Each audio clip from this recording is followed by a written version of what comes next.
All right. Well, I hit the video button, stopped it. So we have put in a clutch number 99.95. So anyhow, we're back. I am ready to tighten this clutch hub up. Make sure that your wrench or your impact driver is in going left. That's how you tighten this one, left-handed threads. So I have a little stair step piece here. You can probably just grab this and hold it, but as messed up as my fingers are, I'm gonna use the little stair stepper. I'm going to stick it under the bottom of the sprocket here, spin this the way it's going. Actually, I don't have it in gear, so it's not going to matter anyhow if it was, because I don't have the gears hooked up yet. So I'm going to grab this clutch hub. I'm going to put this on, and I'm going to tighten it up a little bit.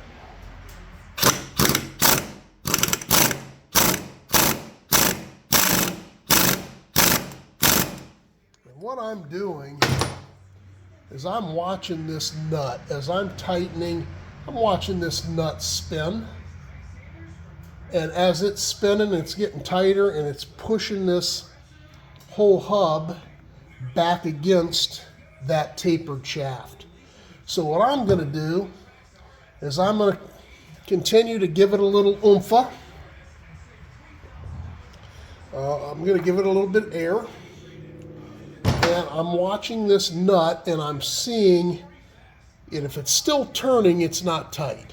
When everything seats in good, this nut's going to stop turning. And when I see that nut stop turning, I'm going to give it one or two more pops to kind of seat it, and I'm going to be good. So that's how I know when to stop.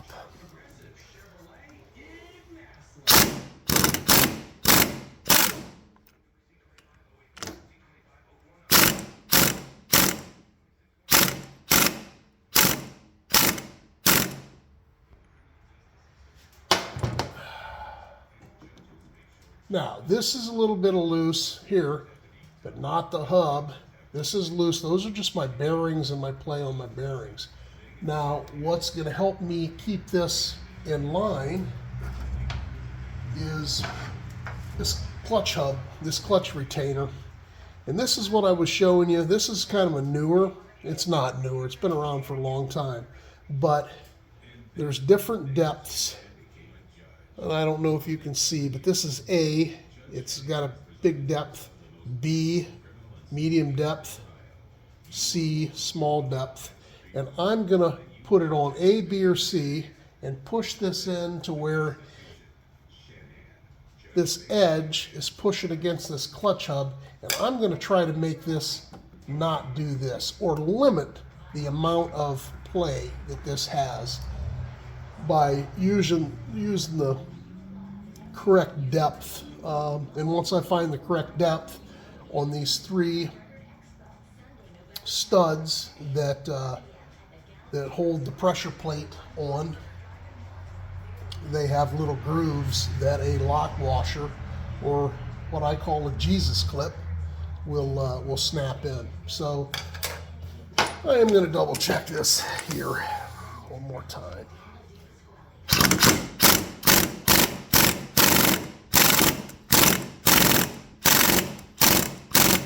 Still, the nut is still moving.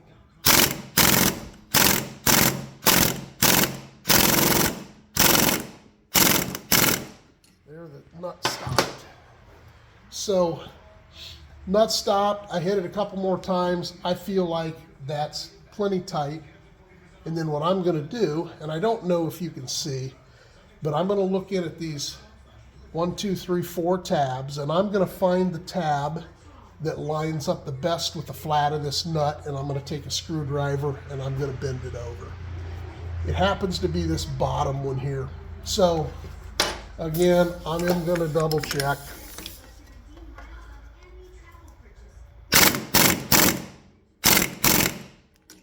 All right. Feel good at that. Did move a little bit though. So, and again, tapered shaft. So I will make sure.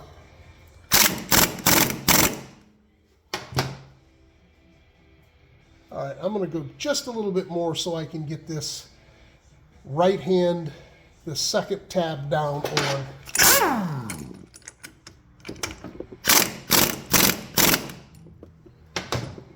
And that's where I'm going to go. So I'm happy with that. Now I'm going to take a screwdriver. Hopefully I have a big screwdriver. Oh no. We have some bourbon abuse happening over here. All right. So I'm going to take this and I'm going to fold that tab over right there on the flat. And that's what's going to keep that nut from bagging off.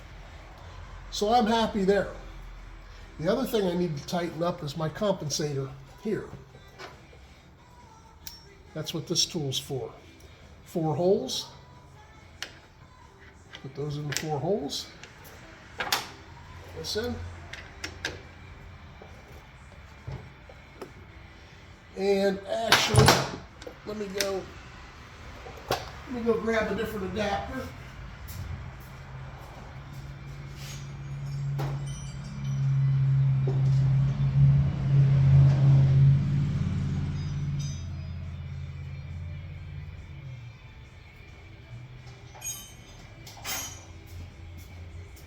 All right. I must have it out somewhere. Because what I'm going to do, I need to go now to 1/2 inch. I actually think I'm good here. Good. All right. This one happens to be righty-tighty. So I'm going to take this. Make sure I'm going right. Put this on here. I am going to, so that's going to go this way, which is going to want to spin this gear to the right. So I'm going to take my little step. I'm going to put that in there.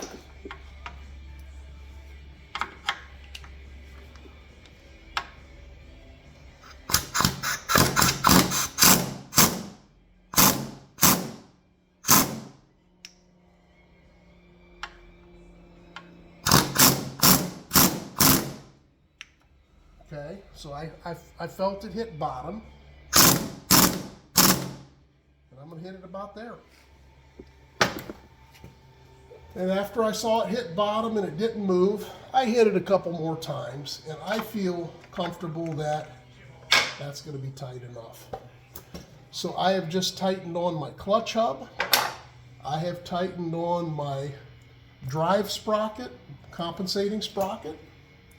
I will need to grease it. I will check this. That's a little loose, but we'll get into that. We'll adjust that at a later date. So it is probably time for me to go home. Thank you for watching. I will, next video, what we'll do is we will put this retainer on, get it set up. We'll put the clutch discs and friction discs in. We'll adjust the transmission to make sure that the primary chain is good. Then we'll work our way back to the drive chain, secondary chain that goes back to the back sprocket. And we'll get all that going. And once that's all put together, I'll be able to put the outer primary cover on, and we'll open up this window. It's a nut, but when I will be able to look into the flywheel, and I will be able to move this engine until I see the timing marks. And from what I hear, early models, I think I might have this backwards. Early models I believe, had two timing marks, one for the front cylinder and one for the second cylinder, that you set your points up to. And later models, I believe, only had one, and you're supposed to split the difference. And I have actually never set a dual points system up. So if there is anybody out there that wants to chime in on make my life easier, please do. I appreciate your input, appreciate your knowledge. So that's something that's coming up. Thank you, and we'll catch you on this next video.